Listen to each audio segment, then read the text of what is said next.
Sean todos bienvenidos a un capítulo más de Cubes Podcast. Este capítulo es traído a ustedes por nuestros auspiciantes Maison Constructora y, bueno, me autoauspicio, Centro de Estudios Cubes Casco, guiamos tu ingreso a la universidad. Hoy tengo el placer de, gracias senador, que la primera vez que te entrevistamos fue hace 2 años, por ahí, ¿verdad? Sí, poco más. Poquito sí, más. 2 años y medio, estábamos en Casi campaña. 3, sí, cuando estabas en campaña para ser intendente. Y bueno, y acá estamos senador, Sí. que como las vueltas de la vida, ¿verdad? Sí, O sea, que te soy sincero, senador, esas elecciones de intendencia fueron las únicas elecciones en mi vida que me afectaron anímicamente, que dije, no puede ser. ¿Cómo viviste vos ese momento? Bueno, yo creo que para lograr la victoria uno no tiene que tener miedo de la derrota. Porque de lo contrario uno sale, y vos sos arte marcialista también, y recuerdo siempre en el gimnasio Dragón Verde, donde hacía Kung Fu, tenía una frase que decía: el que teme perder ya está vencido. Sí. O sea, si vos entras ya con aire derrotista, de hecho vas a perder, ¿verdad? Entonces uno tiene que entrar como para ganar, sin miedo al resultado, porque uno tiene que saber que es una posibilidad el perder y que el mundo no termina tampoco allí, ¿verdad? De lo contrario, hoy si yo me hubiese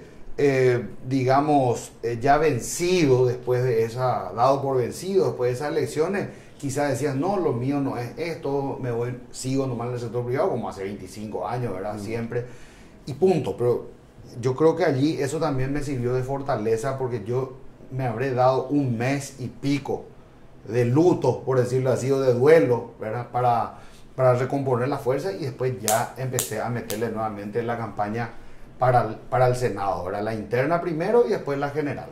Y realmente, para que veas que justamente estábamos hablando tras de cámaras, que ahora había gente que estaba diciendo que deberías supuestamente vos renunciar a tu banca porque entraste con la estructura del PLRA, y nada que ver. Si realmente que la gente votó por vos, son por votos preferenciales y por la campaña que hiciste, y hay una realidad. Yo creo que todos estamos hambrientos de política limpia, de gente nueva, que me parece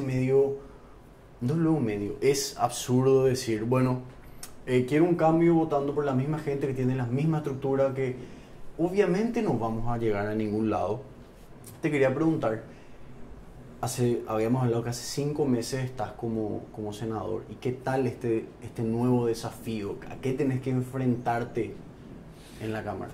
Bueno, aquí nos enfrentamos a muchos intereses, ¿verdad? Lógicamente el principal de ellos es el del gobierno, que tiene aquí su bancada, que es la más fuerte, y lógicamente al manejar la estructura del Estado, las instituciones y demás, le da un plus para poder negociar y arrastrar, digamos, otros votos del legislativo hacia sus aguas, por decirlo de alguna manera, ¿verdad? Entonces, el hecho de hacer oposición ya es difícil dentro de la Cámara de Senadores, pero tiene otra vez un agregado, que es que realmente de los que entramos por el espacio de la oposición, no todos hacen oposición. Es decir, muchos ya se han acomodado también y amoldado a los requerimientos del gobierno y responden directamente a la bancada oficialista, ¿verdad? Entonces, eso hace que sea doblemente difícil, porque si nosotros hubiésemos tenido una mejor articulación en el seno de la oposición o en el seno del PLRA, yo creo que hubiese sido más fácil, ¿verdad? Pero fuera de eso, Alexis, yo te tengo que hablar también de la parte buena, que es que al haber entrado, digamos, sin ningún padrinazgo de algún líder político del Partido Liberal Radical Auténtico, ni mucho menos de afuera, sino que por una fuerza autónoma que vinimos construyendo hace muchos años, porque tampoco hemos empezado en política ayer, sino que hace 10 años que estoy prácticamente pugnando en elecciones internas y generales, y hace 25 años tenía afiliación al PLRA, o sea, tenía una militancia política, si bien más limitada al ámbito académico que a la arena política, ¿verdad? Ya tengo también un cierto recorrido, ¿verdad? Entonces, eso facilita Me refiero a la autonomía y a la independencia, a poder estudiar los distintos proyectos de ley con un criterio independiente, acompañar aquello que creemos que realmente corresponde y rechazar con todas nuestras fuerzas aquello que pensamos no va a ser a favor del pueblo paraguayo. Es muy interesante lo que estás diciendo, porque ahora que vivimos las elecciones, realmente a mí me llama la atención. Hubieron dos casos particulares que a mí me sorprendieron. Uno, caso personal que me tocó vivir, la gente cree de repente que las elecciones es el presidente nomás. Y vos sabés que un amigo que encima es un tipo preparado, es un funcionario en un lugar bastante complejo, tiene estudios, tiene pensamiento, todo. Y le pregunté por quién votó para la parte de senadores, diputados, y me dijo, voté todo en blanco. ¿Por qué? Le dije, pero explícamela por qué. Y la verdad que no me tomé el tiempo de averiguar. Y le dije, pero hermano, cada 5 años no sé qué pasa, ¿qué es lo que te pasa? No, y la verdad que sí. Y justo yo había hecho un video que yo estaba criticando el voto en blanco y me dijo, sí, vi tu video y me siento un idiota, pero bueno, ya hice. ¿Y qué pasa? ¿Cuánta gente realmente está haciendo eso? ¿O cuánta gente votó, que yo lo he criticado siempre, a Payo y a su gente? Que la gente que entró de parte de Payo, yo no puedo creer, o sea, ¿qué propuso, qué dijo? Porque parece que la gente no está dimensionando que estos cargos estamos eligiendo porque en teoría ustedes tienen que decidir más o menos cómo vamos a vivir nosotros. Yo creo que la gente no está dimensionando y es tipo un voto emocional. Y siempre critiqué porque gana tal partido y dicen ganamos, le rompimos el culo, pero esto no es un equipo de fútbol, vos no ganaste nada, yo tampoco gané nada, la realidad es que los dos perdimos y perdimos muy mal. ¿Viste esto que se va a hacer? Te hablé primero de la intendencia porque lo que se quiere hacer es el estacionamiento tarifado, por ejemplo. Decime así, ¿no te parece una locura? Vi justamente una noticia que se publicó que en un año lo que vos pagás en estacionamiento es como viajar a Brasil. ¿Te das cuenta? Totalmente, o sea que lo que tenemos que sobre todo considerar como ciudadanos es el poder que tiene nuestro voto, para el bien o para el mal, porque también nuestra decisión de no concurrir a las urnas tiene una consecuencia también negativa. De hecho, es una tendencia que se ve cada vez más a nivel mundial, que es el ausentismo, ¿verdad? La gente dice directamente, no me gusta ningún político, no me gusta la política, no me meto en la política, y que se vean ellos. En realidad, después te viene a vos con este tipo de políticas públicas, que no es ninguna política a favor de la ciudadanía, sino en contra de la ciudadanía, porque va a afectar el bolsillo de los ciudadanos. Y no solo eso, de manera indirecta también va a afectar algunas zonas de la ciudad de Asunción. Me refiero al tema del estacionamiento tarifado, como por ejemplo el centro histórico. Sí. Pero el centro histórico de Asunción, que ya estaba en una situación calamitosa desde el punto de vista arquitectónico, desde el punto de vista urbanístico, desde el punto de vista de la preservación y recuperación de los espacios públicos, que había mucha droga, inseguridad y todo ese tipo de cosas, ahora se va a multiplicar, ¿verdad? Porque ya nadie va a querer venir. Excelente. La gente va a buscar otro espacio. Y fíjate que es increíble cómo se apela nuevamente a recetas que no funcionaron, ¿verdad? Porque en el caso, por ejemplo, del famoso edicto, recordarás vos el caso del edicto de Enrique Riera cuando él era intendente de Asunción. Limitó, por ejemplo, la salida nocturna hasta las 12 de la noche entre semanas y hasta la 1 o las 2 de la mañana los fines de semana, ¿verdad? ¿Y qué pasó con eso? Hizo un efecto contrario. La gente salió, los dueños de boliches fueron al área metropolitana de Asunción, principalmente Fernando de la Mora, Luque y otros lugares, ¿verdad? Y se mató la noche en Asunción. Claro. ¿Verdad? Y los bares y demás, los locales gastronómicos, yo recuerdo que en ese tiempo José Luis Chilaver había abierto un bar sobre San Martín que se llamaba Loco por el Fútbol, ¿verdad? Y prácticamente ese local se cerró, ¿verdad? Y recuerdo que Chilaver, un día que estábamos compartiendo con él, dijo, vamos a mantener abierto y que vengan acá a cerrarme si quieren, ¿verdad? Pero digo nomás de que tenemos que tener mucho cuidado sobre el efecto que va a tener posteriormente una política pública y sobre todo en estos casos donde realmente no hay prácticamente beneficio para la ciudadanía, sino para un pequeño grupo de Pero es gente. que no hay ninguno luego, porque aparte otra vez, mira Edu, yo viví 14 años en el centro, me mudé, dije basta, es un lugar que no da más. Y ahora imagínate otra vez eso. Y yo, justamente lo que hablaste de no meterse en política, a mí me preocupa porque la gente está siendo idiota, pero yo te digo en el sentido etimológico de la palabra, que es de que no se mete en los asuntos públicos. Aunque también, ¿sabes que a mí mucha gente me pregunta, me dice, ¿sabes qué, Alexis? Yo no sé nada de política. ¿Por dónde puedo empezar? Y vos sabés que se me quedó eso y me acordé que la primera vez que te entrevisté, vos me recomendaste 2 libros de Sabater Sabater. que leí, Sí. obviamente, y les recomiendo a los muchachos y a las muchachas que lean, porque da para un inicio, tener una idea. Y te quería preguntar, o sea, o más o menos tu opinión, ¿qué vos crees que podemos hacer acá en Paraguay? ¿Qué falta para que haya cierto conocimiento político? Porque vos sabés que me doy cuenta que la gente no identifica, ¿verdad? ¿Qué es lo que es el liberalismo? ¿En qué se diferencia de la ANR? ¿Qué es la derecha? ¿Qué es la izquierda? La otra vez, por ejemplo, yo me estaba peleando, pero a muerte, con mi primo y con mi hermano, porque yo les decía que la ANR es más de centro o centro-izquierda. Y ellos me decían, no, la ANR es ultraderecha. Y yo, no puede ser. Entonces, ¿cuál es tu percepción sobre eso? ¿Por dónde podríamos trabajar sobre eso?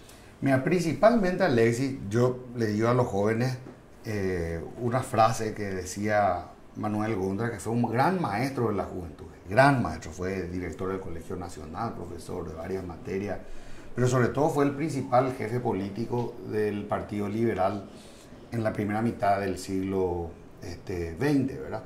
Entonces decía Manuel Gondra, el indiferentismo en política es la muerte de la democracia. Sí. Imagínense ustedes lo profundo que es lo que decía Manuel Gondra.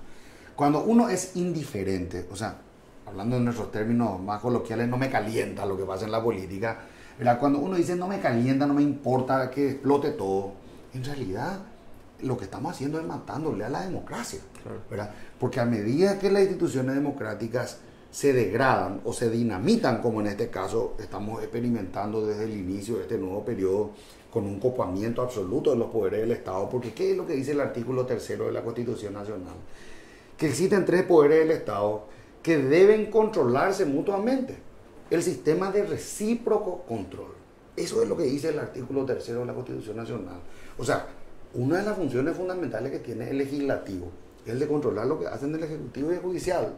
Lo del judicial, verificar si lo que el legislativo y el ejecutivo hacen, y a su vez el ejecutivo también ejerce un cierto control sobre los otros 2 poderes, recíproco control, entre todos nos controlamos. Sí.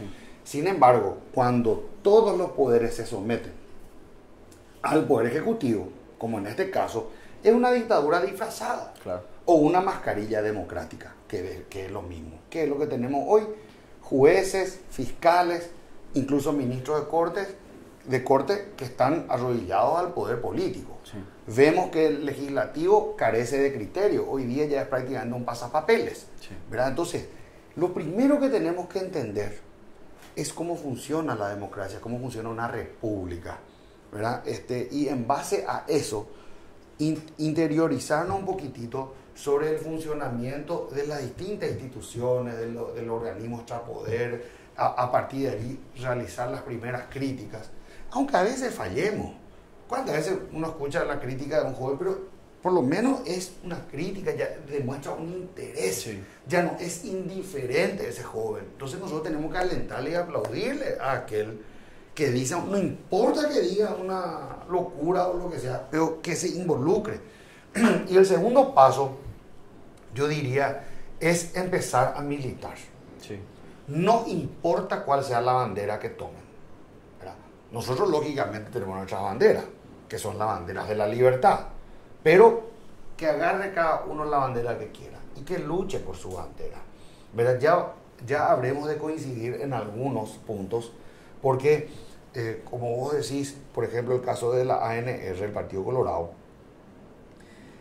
si bien se muestra conservador en ciertos puntos, es decir, de derecha, desde el punto de vista administrativo y económico es de izquierda. Totalmente. ¿Verdad? Porque ¿qué es la estructura y el funcionariado público del Partido Colorado si no es el equivalente a la casta peronista en la Argentina? Exactamente. Es así, copia fiel. Es lo mismo. Hasta la cantidad de años que tienen en el poder y todo ese tipo de cosas es muy similar, ¿verdad? Y recuerdo siempre la frase que decían sobre Stroessner y Perón, ¿verdad? Que de hecho se parecían mucho, ambos generales, ambos dictadores y ambos creadores de grandes partidos o continuadores de grandes partidos, de estructuras políticas. En el caso de Stroessner era el llamado el segundo reconstructor, como continuador de Bernardo Caballero, y Juan Domingo Perón tenía detrás el justicialismo o el peronismo, que se llama después, ¿verdad? Y decía la frase Stroessner y Perón, un solo corazón, ¿verdad? Stroessner y Perón, un solo corazón, y realmente tienen mucha similitud. Y vos sabés que hablando de, justo que mencionaste el caso de Argentina, te soy sincero, esas elecciones yo vibré más que con ninguna elección que he tenido en mi vida. ¿Por qué? Justamente hice una crítica, porque qué linda que son las elecciones cuando vos tenés una batalla ideológica, porque ahí era una batalla de ideas, literalmente era, hablando mal y pronto, la izquierda versus la derecha, y eso acá no pasa tanto, acá no es tanto así, acá más o menos lo mismo, honestamente, capaz peco de ignorante, pero para mí todos los que estaban como candidatos son la misma cosa, no cambia nada, ahí sí. Y es tan interesante y a mí me da fe porque uno se nota que si en Argentina se pudo, que cuántas personas están subsidiadas y subordinadas, subsidiadas y dependientes del Estado, y aún así Milei tuvo el 55% de los votos. A mí me da la esperanza de que acá, en este país, lo que hace falta es una oposición nueva de derecha que se plante, y yo creo que se puede.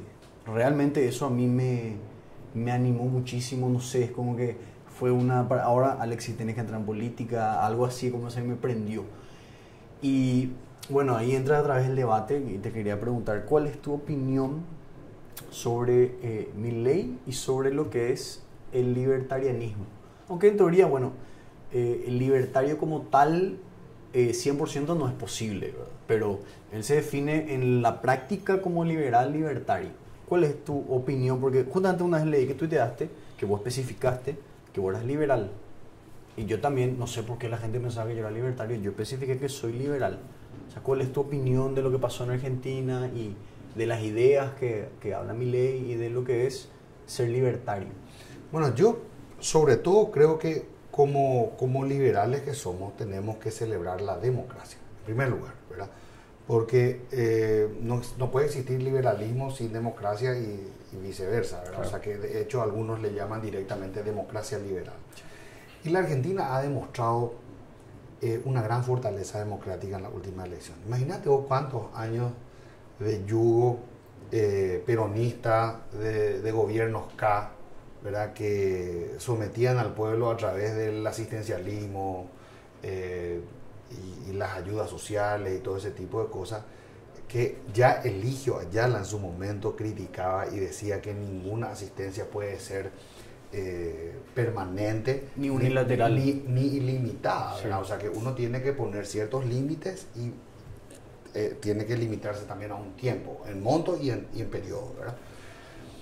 Y sin embargo, hay un punto de equilibrio que decía Eligio Ayala que no se puede romper, porque cuando los asistidos son más que los asistentes, ese equilibrio se rompe, sí. Y se quiebra, porque ya no hay manera de que uno pueda solventar eso, ¿verdad? Te interrumpo, no sé si por si acaso le leíste a Ayn Rand.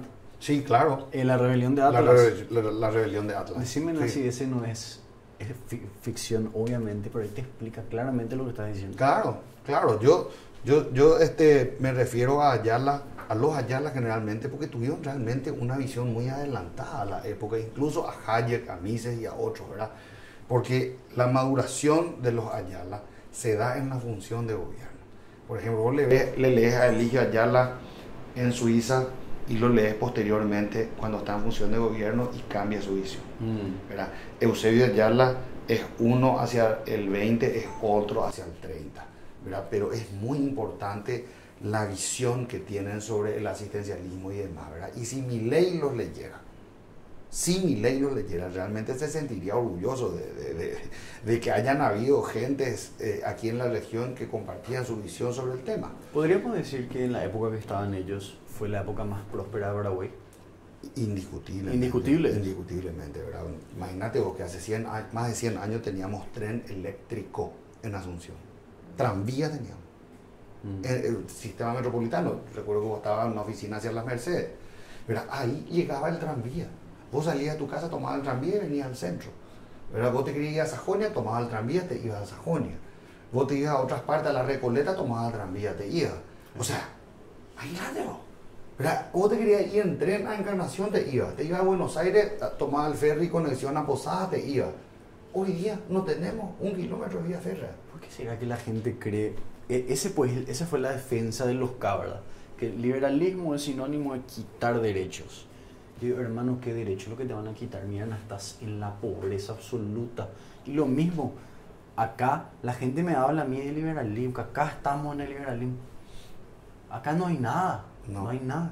Y bueno, no sé por qué la gente relaciona la derecha con quitar o que falte, siendo que es lo contrario. Sí. Cuando lo que estás diciendo. No, de hecho que nosotros tenemos que diferenciar muy bien cómo funcionan la derecha, la izquierda, ¿verdad? Y los extremos, ¿verdad? Claro. Que es lo que al inicio también vos me preguntaste, ¿verdad? La extrema derecha no es el libertarianismo, es el hiperconservadurismo, ¿verdad? La extrema izquierda es el comunismo, ¿verdad? En el medio de eso vos tenés la socialdemocracia, que es la centroizquierda, ¿verdad? El liberalismo, que es centro derecha, ¿verdad? Y después tenés las doctrinas anarquistas, entre ellas la anarcocapitalista, que es la que se asemeja más al libertarianismo, sí, ¿verdad? Entonces, nosotros, los liberales, creemos que hay ciertos espacios, que es lo que yo celebro sobre todo de Milei, ¿verdad? Porque luego de su discurso, como ocurre generalmente con el poder, él se fue acercando ahora al centro. Sí, empezó claro, ¿verdad? Porque él se dio cuenta y es buena señal de que él escucha, sí, ¿verdad? Porque uno tiene que escuchar a la gente que le rodea, a los especialistas, porque uno no puede saber todo, uno no puede manejar todas las relaciones exteriores, toda la cuestión interna, la cuestión tributaria, la cuestión comercial, la cuestión industrial, o sea, son tantas las esferas que tenemos que uno no puede ser un todólogo, claro, ¿verdad? Entonces uno requiere tener asistentes en las distintas esferas que le puedan decir qué es lo mejor, ¿verdad? Asesores que le digan, mira, hacia acá es o hacia allá es, ¿verdad? Entonces yo celebro eso de Milei, de que él haya, aterrizado algunas de las ideas, porque cuando hablamos de ideas a lo Platón, estamos hablando del hiperuranio, el mundo de las ideas, pero posteriormente tener la realpolitik. Sí. Es decir, hay que ir a negociar con el Senado, hay que ir a negociar con la Cámara de Diputados, hay que hablar con los gobernadores, en el caso de argentino de las provincias, en el caso paraguayo de los departamentos. Hay que trazar un plan económico, ¿verdad? No necesariamente ¿cómo te voy a decir?, de control económico estatal, que nosotros los liberales no creemos, sí, ¿verdad? Pero sí por lo menos de menor intervención, sí, ¿verdad? Que es lo que tenemos que tratar de abogar, ¿verdad? De que haya menos keynesianismo y que haya mayor libertad de comercio, ¿verdad? Y bueno, yo creo que en ese sentido es importante lo que vamos a tener en la Argentina. Yo estuve la semana pasada en Corrientes dando una charla en el Club de la Libertad, donde compartimos espacio con mucha gente, incluso del sector Milei. Estuvo José Luis Espert dando una charla antes de la que me tocó a mí dar, que es diputado por La Libertad Avanza, y que estuvo hablando, por ejemplo, del plan de dolarización. ¿Cuánto tiempo va a llevar? ¿Cuándo se va a empezar a implementar? ¿Cuáles son las prioridades económicas del nuevo gobierno, que van a empezar con el tema de las LELIQs y posteriormente ir estudiando las demás cuestiones? Entonces, es un espacio también académico, porque el liberalismo tiene que ser académico. Sí, aparte que, bueno, vos sabés mejor que yo, el liberalismo también es muy amplio y hay gente que... A mí me gustó mucho la defensa que metió Milei cuando alguien le dijo que una diputada de La Libertad Avanza metió, para mí dijo una estupidez, que era eso de que el padre tiene derecho a no hacerse cargo de su hijo. Que ahí para mí mató. Pero Milei dijo, los liberales celebramos nuestras diferencias. Y es cierto, y ya que dijiste eso, me gustaría que le expliques un poquito a la gente qué se entiende por liberalismo, porque como yo te había comentado cuando hablamos la vez pasada, yo siento que ahora, gracias a la victoria de Milei, el liberalismo está así, boom.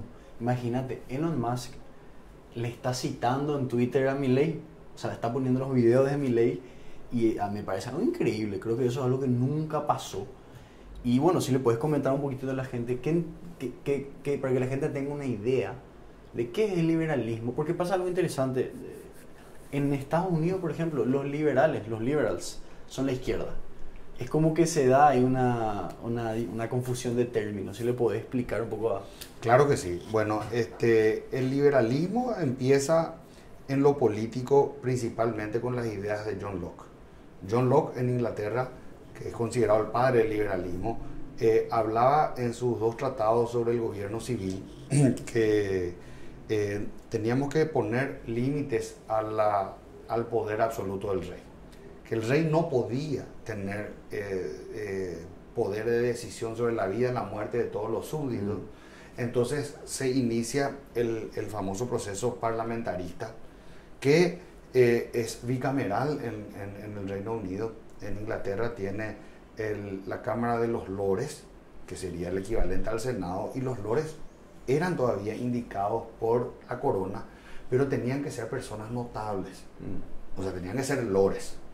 Y los lores eran, hasta hoy día son, por ejemplo, referentes como el rector de la Universidad de Oxford o de Cambridge, o gente relacionada a la empresa, a la industria, a la tecnología, gente muy destacada, premios Nobel. O sea, vos tenés otro nivel de debate en la Cámara de los Lores.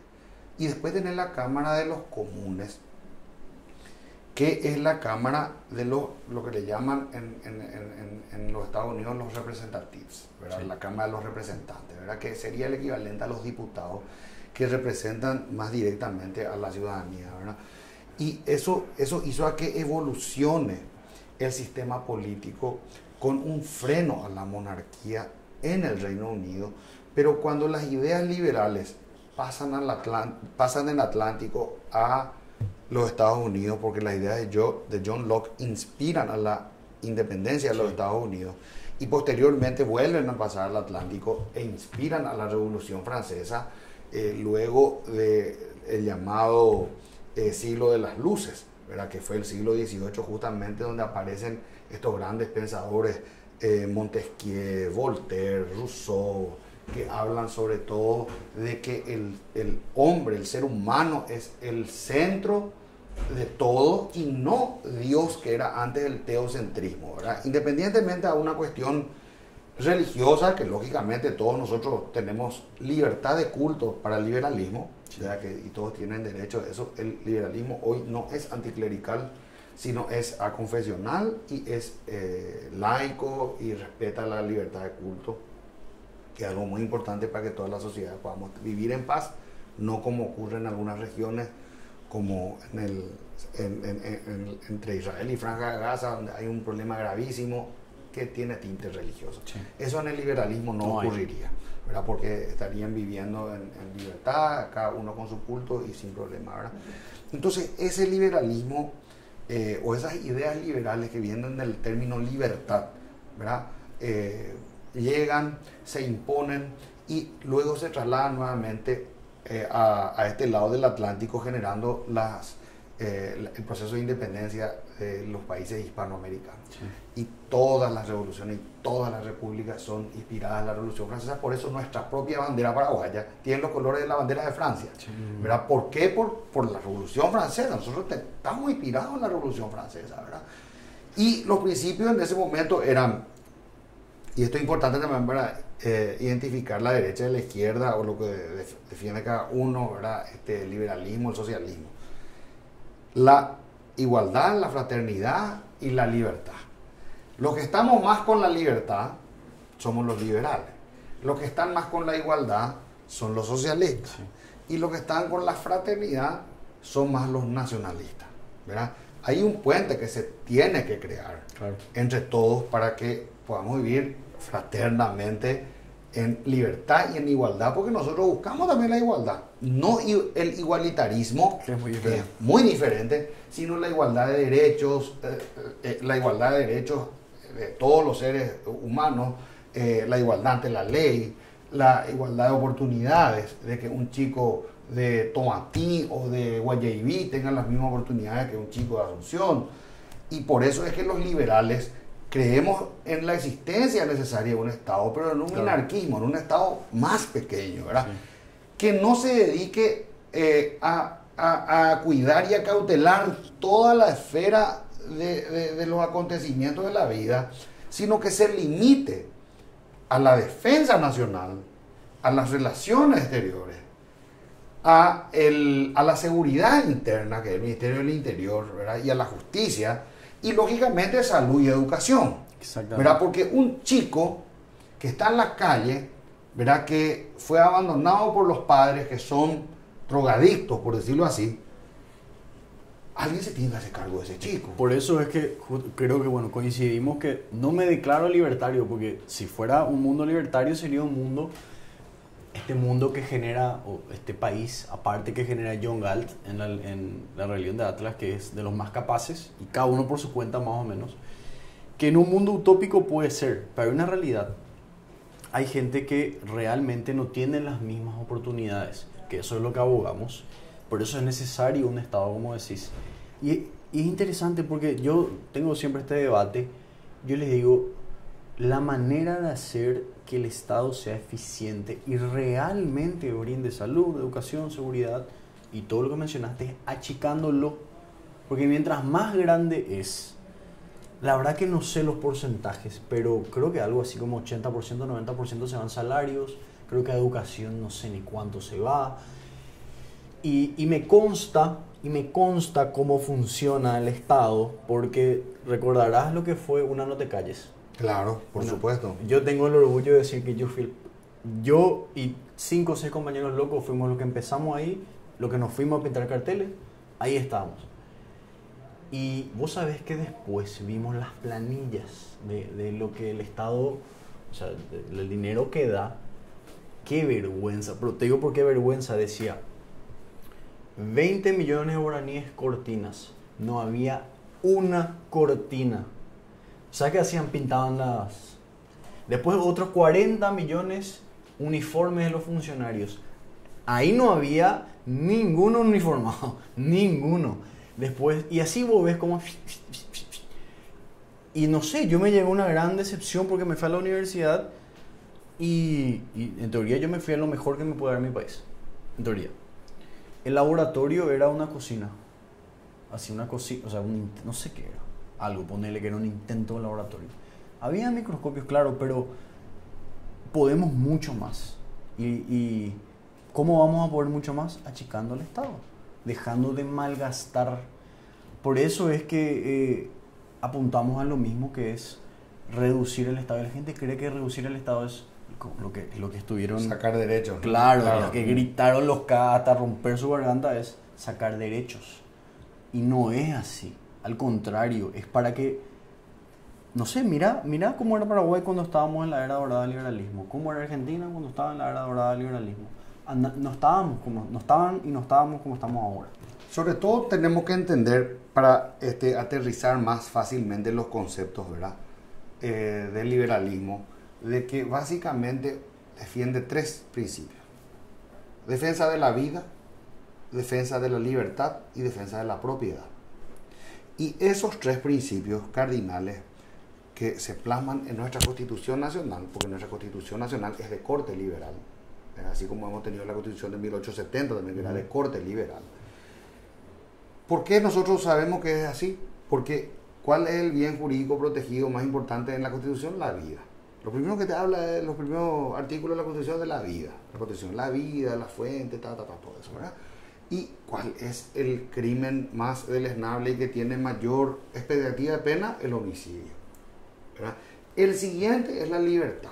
Se defiende la libertad de pensamiento, de expresión, de prensa, de reunión, sí, libertad de culto. Todas esas son conquistas liberales.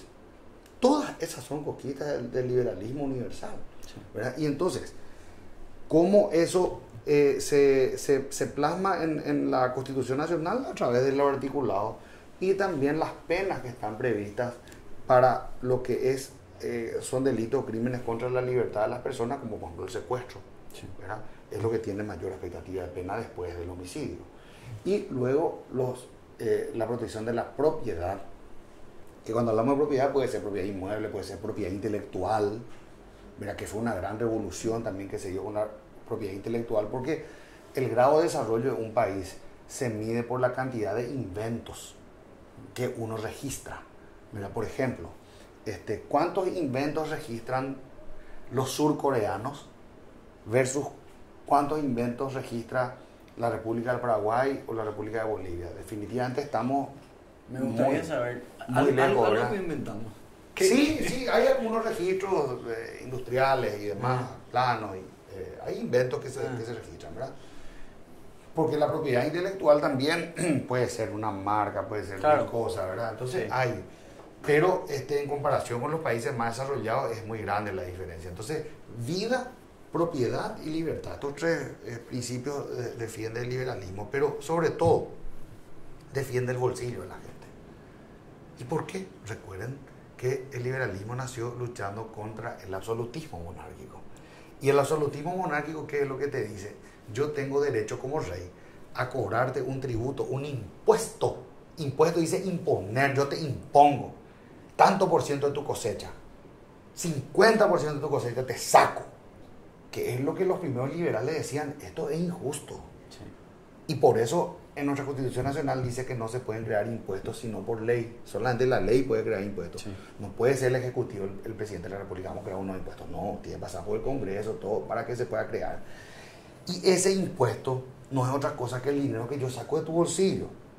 En un país que ha logrado un alto nivel de desarrollo, que ha logrado generar muchas riquezas, que ha logrado, digamos, un bajísimo nivel de corrupción, te hablo de los países nórdicos y demás, sí, pueden crear sistemas donde le den mayores potestades al Estado para crear empresas públicas de interés público, como por ejemplo el transporte, sí, el metro, la TV pública para informar a la gente. La mayoría de las TV públicas en Europa son estatales, TV France, etcétera, ¿verdad? O el sistema de electricidad.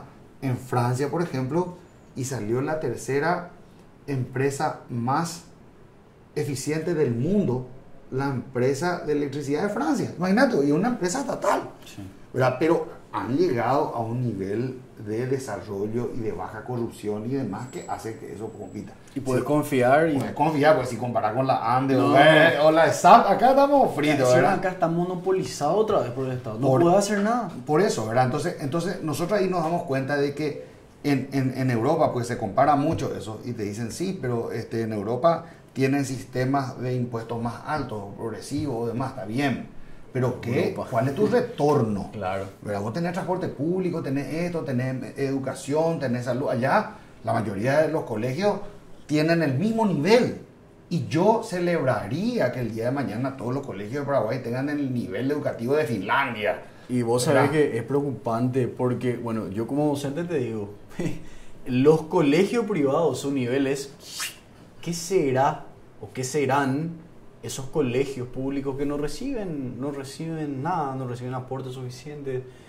Y por eso también, bueno, creo que estamos de acuerdo en que somos liberales, porque, ok, podemos pagar impuestos, o está bien, pero ¿qué yo recibo a cambio?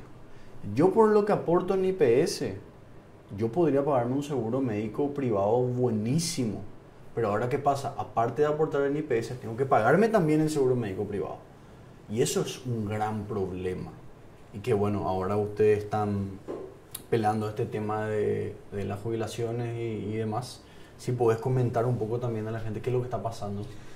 Bueno, lo que se quiere hacer ahora es entregar la llave del cofre al Estado. Y nosotros que nos oponemos al estatismo no podemos de ninguna manera permitir que eso se le entregue cuando en realidad la administración de los fondos y la pertenencia de los fondos es de los jubilados. Bueno, o sea, los jubilados, eso es propiedad privada. No puede el Estado echar mano. Y este es un Estado que ha demostrado su total ineficiencia en todos los ámbitos que le toca llevar adelante. ¿Quién le controla quién le controla al que controla? Pero tenemos lavado de dinero y la CEPRELAN no se da por enterada. Narcotráfico y la CENAR no da abasto. ¿Quién controla nuestros cielos? La DINAC. La semana pasada salió que hay un esquema de venta de droga y de tráfico de drogas desde dentro del aeropuerto Silvio Pettirossi. Sí.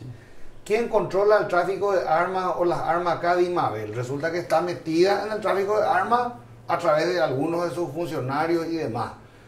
Y a ese Estado ineficiente le vamos a entregar la administración de los fondos de los jubilados. Y otra cosa importante, Alexis, sobre este tema es que increíble es la receta que se está llevando adelante, pero aquí se aprobó una ley extraordinaria para entregarle la aprobación de créditos y emisión de bonos directamente al Ministerio de Hacienda, o sea, al Ministerio de Economía, al nuevo Ministerio de Economía, sin que pase ya por el Congreso.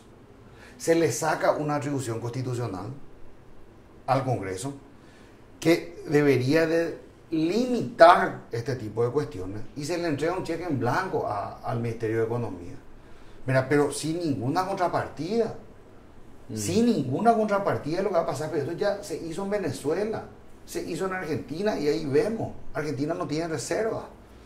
Ahora, con este nuevo paso, porque gran parte de la reforma, digamos, y la creación de la superintendencia de jubilaciones se hizo a imagen y semejanza de las AFJP en la Argentina, ¿verdad? Y ahora aquí se tienen las EJP, ¿verdad? O sea, se habla más o menos de eso en la ley de creación de la superintendencia de jubilaciones.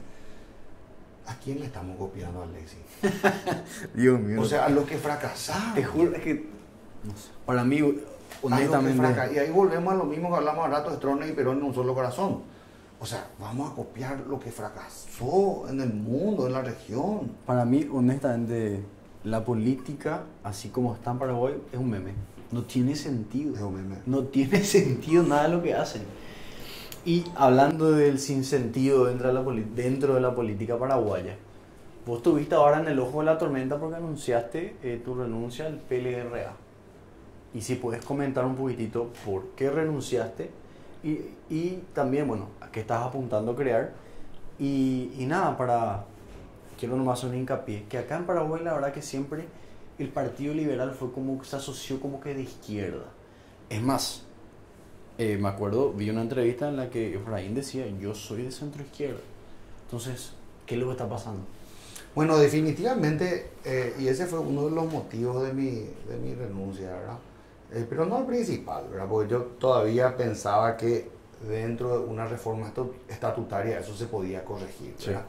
Pero desde la década del 70, tenemos que recordar que en los 60 entró con mucha fuerza el castrismo a nivel regional, ¿verdad? Y el castrismo era como que estaba de moda, el che guevarismo, la barba, esto, aquello, y eso también se contagió aquí con Domingo Laíno, quien aparece con todas las caracterizaciones de un revolucionario. Y Laíno, que fue un gran luchador contra Stroessner, gran luchador, ¿verdad? Sin embargo, él no encarnaba las ideas liberales, ¿verdad? Él más bien siempre asimiló más la izquierda, ¿verdad? Hasta hoy día él abraza más las ideas de la izquierda. Y eso generó en aquel tiempo una gran confusión que incluso se le llamó radicalismo. Al igual que en la Argentina, la UCR terminó siendo radical, no cívica, ¿verdad? Y el radicalismo se asoció al socialismo internacional. Alfonsín fue vicepresidente de la Internacional Socialista. Y aquí el radicalismo paraguayo, a través del PLR y después del PLRA, siguieron ese camino. Y los estatutos del PLRA hablan de que es un partido progresista, ¿verdad? Apartándose de sus principios liberales. O sea, eso yo pienso que fue el primer error, ¿verdad? Que hemos tenido, digamos, dentro del PLRA, ese giro ideológico hacia la izquierda, y que tengamos que defender banderas que no son liberales, que no son las nuestras. Eso me hacía sentir bastante incómodo a mí.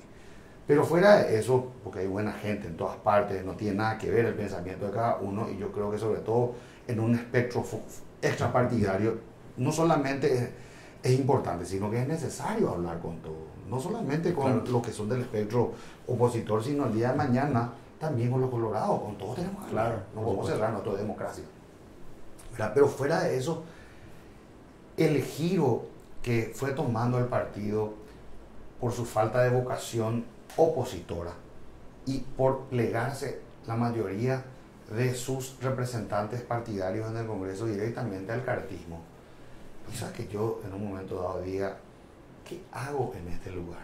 Te va a perder tu tiempo. Donde la mitad es de izquierda y la otra mitad está vendida al cartismo, ¿verdad? Entonces hay excepciones. Hablo de la dirigencia principal, no de la dirigencia sino de los representantes, porque hay buenísima dirigencia de base, hay afiliados ni hablar. Yo creo que la mayoría de los liberales son liberales de pensamiento, pero no tenían una opción, digamos, como para decir, bueno, acá veo el liberalismo real y voy a irme acá. Entonces por ahí va un poco también lo que me preguntaste sobre hacia dónde apunto. Yo quiero crear con otros liberales un verdadero partido liberal, ¿verdad? No tenemos todavía el nombre, pero sí aglutinar a ese espectro de pensamiento liberal y caminar hacia allí, que sea una oferta política que pueda aglutinar a la gente, que la gente se sienta identificada con ese espectro, que ya no sea principalmente un partido necesariamente de afiliaciones, porque podemos tener las afiliaciones que tengamos, pero lo más importante es tener el compromiso, ¿verdad?, ideológico y moral de acompañar una propuesta nueva, creíble, eso es ¿verdad?, honesta, que pueda por lo menos en un plazo de algunas décadas ser una verdadera opción, porque casi todos los partidos sufren un periodo de deterioro también, ¿verdad? Tienen periodo de crecimiento, maduración y decadencia, ¿verdad? Algunos se renuevan y vuelven a resurgir, otros ya se entierran y no salen más de allí. Pero creo que es importante ahora darle un poco de oxígeno a los liberales en el Paraguay, así como el PLRA fue una bocanada de oxígeno en su momento, cuando el PL y el PLR ya no respondían a la oposición sino al estronismo. Ahora quizá este nuevo espacio liberal sea una bocanada también de oxígeno para los liberales de la República versus un PLRA que está más bien ya cooptado y por el cartismo. Aparte también es una batalla cultural que es interesante porque es, bueno, al menos el caso de Milei, él está en los medios gritándole a todo el mundo desde el 2015, 2016 y van calando esas ideas liberales. Y bueno, como te lo dije y lo digo ahora en cámara, yo me anoto pero 100%. Correlilla, yo ya sé que grande, ahora te quería preguntar a las personas que están viendo y que les interesen las ideas de la libertad, ¿a quién tienen que contactar? Porque yo vi algo que decía Renovación Azul. ¿Ese es el nombre momentáneo? O... Sí, resulta que Renovación Azul fue nuestro movimiento interno dentro del PLRA, pero siempre mantuvimos una muy buena identidad con los principios liberales. De hecho, nuestro eslogan era volver a las raíces, sí, de histórico partido liberal. Y bueno, entonces vamos a mantener ese nombre por algún tiempo seguramente, claro, hasta que podamos plantear ya la fundación del partido político. Y si las personas tienen ganas de meterse, ¿con quién? Que se comuniquen al DM conmigo, directo, sin problema. Entonces directamente te escriben. Me escriben, yo estoy en el Twitter, estoy en el Instagram, estoy en el Facebook. Bueno, o sea que me pueden escribir sin problema, contactar y nosotros le vamos a canalizar para entrar en el grupo. Excelente. O sea que primera vez en mi vida que me siento tan motivado respecto a la política. O sea, de verdad te digo. Y bueno, a las personas que tienen ganas de unirse al nuevo partido que se está construyendo, y me animo a decir que vamos a construir, bueno, escríbanle al senador Y bueno, y no sé, si por cosas de la vida, yo sé que soy una persona ocupada, me tomo la libertad, escríbame, yo le voy a, le voy a romper la cola. Excelente, claro que sí. ¿Está? Claro que sí. Entonces, Alessi, te agradezco agradezco muchísimo. muchísimo. No, yo te agradezco por venir aquí a compartir conmigo en el Senado, en la oficina. ¿Verdad? Espero que les hayan atendido bien, ¿verdad? Que les hayan servido medianamente, ¿verdad? Sí, Entonces, súper bien. ya vamos a tener ocasión seguramente de hacer un recorrido también por el Senado. Perfecto. Y antes de terminar, una última cosita, me olvidé. ¿Algún libro que quieras recomendarle a la gente sobre liberalismo o algún autor? Mira, yo creo que hoy más que nada tenemos el acceso libre a tanta bibliografía, ¿verdad? A través de internet, ¿verdad? Yo le diría que vayan explorando cada una a la velocidad que puedan, ¿verdad? Vayan leyendo a la velocidad, porque de repente le podemos decir, léele a Mises, léele a Hayek, y de repente le resulta denso. Entonces, ¿qué les recomiendo? A los que tienen TikTok o a los que tienen Instagram, búsquenlo a Milton Friedman. Milton Friedman fue Premio Nobel de Economía en 1976. Explica en términos sencillos el liberalismo y el libre comercio, cómo eso favorece el crecimiento económico, da ejemplos claros de repunte económico, de colaboración y de economía colaborativa. O sea, realmente un crack, Milton Friedman, un crack total. Y así como hay algunos de estos inspiradores, que hay mentores que aparecen nuevamente, que eran de la década del 80 y aparecen otra vez los videos, bueno, mírenlo a Friedman, que hizo una gran cantidad de videos en los 70 y en los 80 hablando de eso y que están disponibles en TikTok. Excelente, senador. Mil gracias. Gracias a todos por acompañarnos en un capítulo más. Que bueno, este año lastimosamente no pude producir mucho, pero a partir de ahora empiezo con todo. Nos vemos en otro capítulo. Chau, chau. Vamos. Excelente, Gracias.